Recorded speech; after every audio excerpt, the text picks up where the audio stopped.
बिस्मिल्लाहिर्रहमानिर्रहीम। अस्सलामुअलैकुम नाज़रीन, मैं हूँ पाकिस्तान से आपका होस्ट मोहम्मद वकास। चैनल पर नए हैं तो इसको लाजमी सब्सक्राइब करें और वीडियो को शेयर करें। तो चलते हैं अपने टॉपिक की तरफ नाज़रीन। आज जो बात होगी वो होगी निगरान वज़ीर आज़म की एक स्टेटमेंट आई है और इसके साथ साथ तहरीक लबैक पाकिस्तान के हवाले से क्या अपडेट चल रही है ये आप लोगों के साथ शेयर की जाएंगी और आप सबको मेरी तरफ से जुम्मा मुबारक। तो चलते हैं बिना टाइम को वेस्ट किए अपने टॉपिक की तरफ। तो नाज़रीन, आज का जो टॉपिक है वो मैंने आपको कहा कि निगरान वज़ीर आज़म साहब ने एक जो फैसला है इसको चैलेंज करने का ऐलान किया है। क्या ये फैसला जो चैलेंज होने जा रहा है ये तहरीक लबैक पाकिस्तान के लिए कितनी जो है ना वो क्या होता है फायदेमंद होगा या नुकसान देगा या तहरीक इंसाफ के लिए? तो सबसे पहले नाज़रीन, जो सुप्रीम कोर्ट ऑफ पाकिस्तान ने सिविलियन का जो केस है जो सुप्रीम कोर्ट ऑफ पाकिस्तान में चल रहा था कि इनको सिविलियन का केस जो है ना ये आर्मी की अदालत में चलाया जाए आर्मी एक्ट के तहत, तो इस पर सुप्रीम कोर्ट ऑफ पाकिस्तान का एक लार्जर बेंच तश्कील दिया गया और 5 जो जजेस थे उन्होंने हियरिंग की और उसके बाद जो नतीजा आया वो नतीजा यही है कि जो सिविलियन है इनके खिलाफ जो है ना फौजी अदालतों में मुकदमा नहीं चल सकते, बल्कि जो पाकिस्तान की ये सिविल अदालतें हैं उनमें इनके केसेस चलाए जाए और वो एक्ट लगाए जाए जिसके जरिए इन्होंने यानी जो जुर्म किया इन्होंने उस जुर्म का यानी उस जुर्म की जो सजा इनको मिलनी चाहिए, लेकिन वो सिविलियन अदालतों में फौजी अदालतों में ना हो। ये डिसीजन हुआ। तो इस पर निगरान वज़ीर आज़म साहब जो है वो आकर कौम से थोड़ी सी मीडिया कॉन्फ्रेंस करते हैं और इस कॉन्फ्रेंस में वो कहते हैं कि हम इसको चैलेंज करने जा रहे हैं किस में, सुप्रीम कोर्ट ऑफ पाकिस्तान में, कि नहीं इनको फौजी अदालतों में ही चलना चाहिए। आपको याद होगा कि अल्लामा सआद शरीफ साहब ने भी इस हवाले से एक स्टेटमेंट दिया था कि फौजी अदालतों में इनके जो केसेस है वो नहीं चलने चाहिए बल्कि इन लोगों को छोड़ देना चाहिए क्योंकि ये बच्चे हैं, मासूम है और हम ये तमाम चीज़ें बर्दाश्त कर चुके हैं। हमारे लोगों को जब अरेस्ट किया गया, जेल में डाला गया, किस तरह से उनकी जिंदगियां तबाह हुई, बर्बाद हुई और माशी तौर पर उनको कितने नुकसान पहुंचा, ये तमाम चीज़ें नाज़रीन अल्लामा सआद शरीफ साहब ने बयान की और उसके बाद ये केस का फैसला हुआ। अब जो काकड़ साहब हैं वो जा रहे हैं अदालतों में। असल कहने का मकसद ये है कि काकड़ साहब की जो क्या होती है लगाम है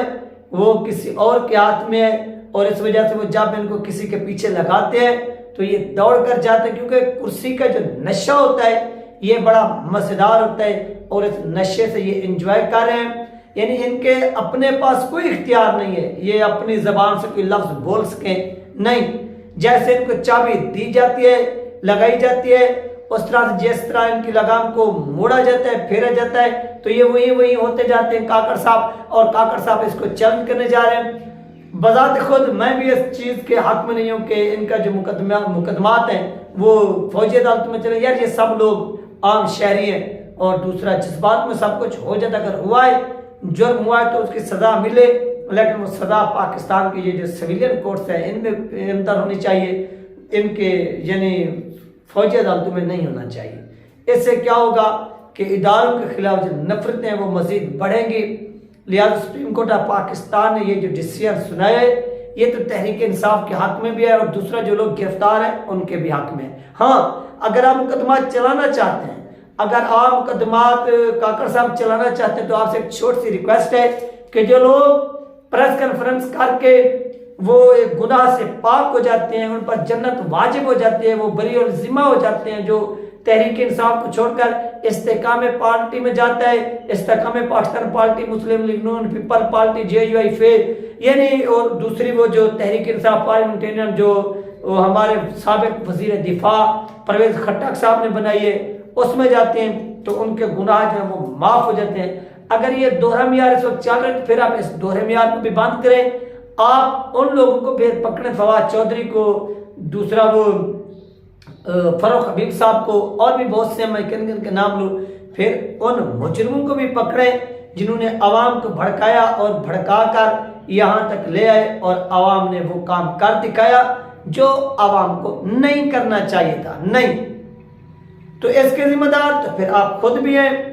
आप सबसे बड़े मुजरिम हैं, आप सबसे बड़े सहूलतकार हैं क्योंकि आप बड़े लोगों को तो रिलीज कर रहे हैं, जो छोटे आम कारकुन हैं जिनकी इतनी बड़ी हैसियत नहीं है, आपके नजदीक मुआशी तौर पर वीक है या वो सियासतदान नहीं है, उनका ताल्लुक एस्टेब्लिशमेंट नहीं है, तो उनको आप रगड़ रहे हैं, तो ये कर रहे हैं आप ज्यादती। ये ज्यादती जो है वो नहीं होनी चाहिए, बल्कि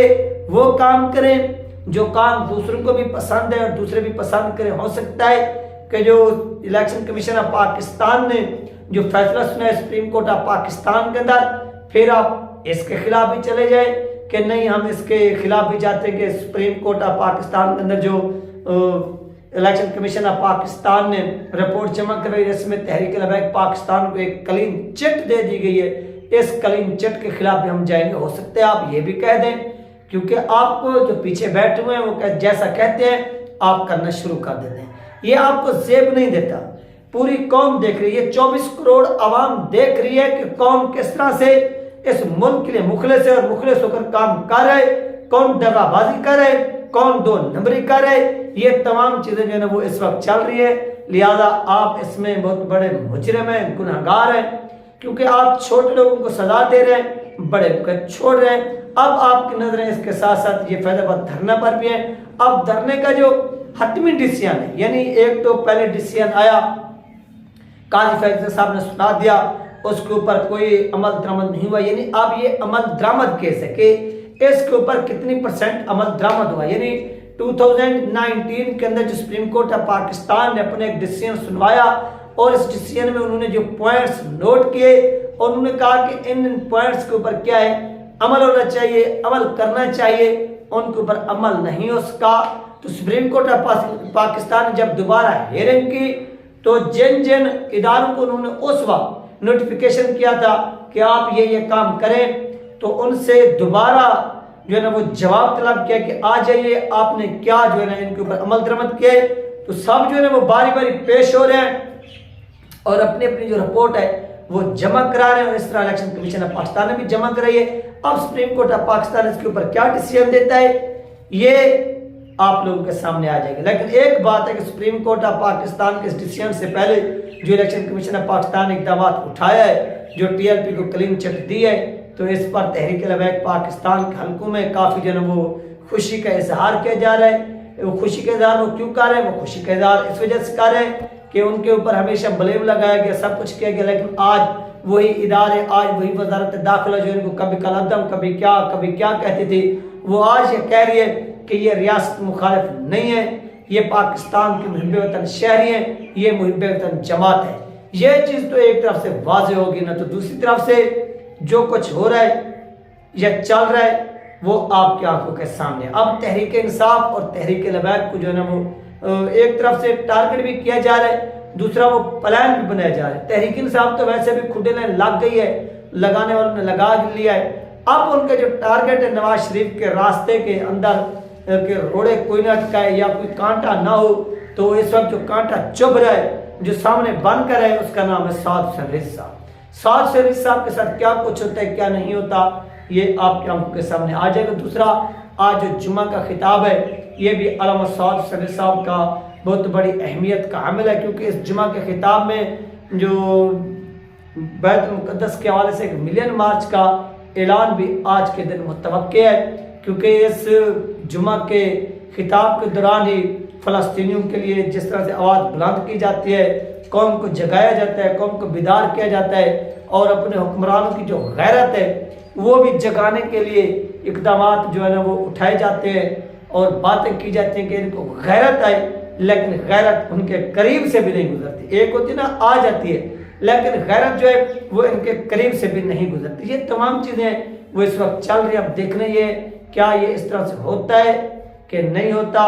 क्या मिलियन मार्च का ऐलान आज होता है नहीं होता, क्योंकि जुम्मा के दिन और मस्जिद रहमतुल लिल आलमीन के ऊपर कौम की नजरें, कौम की नहीं पूरी दुनिया की नजरें कि यहाँ से क्या आवाज़ गूंजती है। अगर ये आवाज़ गूंज पड़ी तो फिर आप सबको सुनवाई देगी, आप सब लोग सुन सकेंगे इंशाल्लाह। मैं खुद भी उसके ऊपर जो है ना वो वीडियो बनाऊंगा कि क्या डिटेल आती है जुम्मा के ऊपर, क्या जुम्मा के ऊपर अल्लामा साद हुसैन साहब ने किस तरह से जो है ना वो अपने कश्मीरी बहन भाइयों की और फ़लस्तीनी बहन भाइयों की हिमायत किए, ऐलानात किए, ये तमाम चीज़ें वाज़ेह तौर पर सामने आ जाएंगी। ये थी नाज़रीन अहम तरीन अपडेट जो आप लोगों के साथ शेयर की गई है इलेक्शन कमीशन के फैसले के हवाले से और काकड़ साहब के हवाले से। इंशाल्लाह मिलते हैं नेक्स्ट वीडियो में। अपना ख्याल रखिएगा, मुझे दो में याद रखिएगा। अल्लाह।